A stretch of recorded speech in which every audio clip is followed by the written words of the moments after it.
So, hello guys! Samahan niyo ako. Magluluto na naman tayo ng isang pamalakasang ginataang isda. So, sa video ko nga pala na to, nagluto na nga pala ako ng isda. Nagprito na ako. As you can see, nagprito na nga pala ako ng isda dyan. Habang naghiwa nga pala ako ng mga ingredients. At ayan nga palang mga kasama sa ginataan. Meron tayong talong. Ayan, bumili nga pala yung kasamaan ko ng talong. At meron din pala tayong pechay. Bumili na ako ng pechay nakaraan pa. At eto na nga, inilagay ko na nga ang kamatis dahil tapos na nga tayo magprito ng isda. Pagkalagay nga ng kamatis, mekos na natin ang ating kamatis at isabay na natin ang ating sibuyas, bawang, at saka luya. Ayan, minekos ko na nga yung mga yan kasi nga may pasok pa ako mamaya. So, ayan na nga. Lahat nga ng ingredients, inilagay ko na nga pala dyan.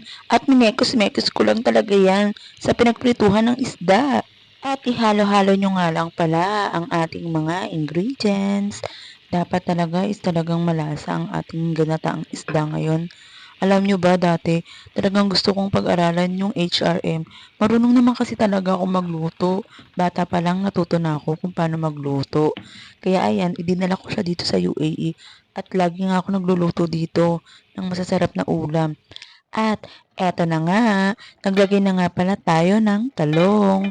Habang nilagay na rin pala natin ang gata at ang sili. Siyempre kailangan mas maanghang, mas masarap.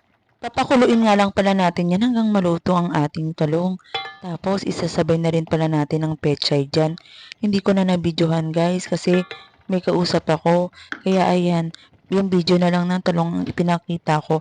Bale, ipapakita ko rin naman to sa inyo pagluto na. At ayan, inilagay na nga natin ang ating nyog.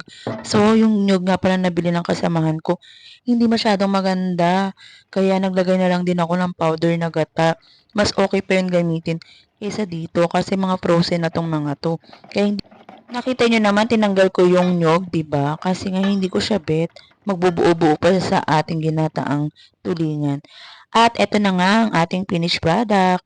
Nailagay ko na rin pala yung pechay. Thank you guys!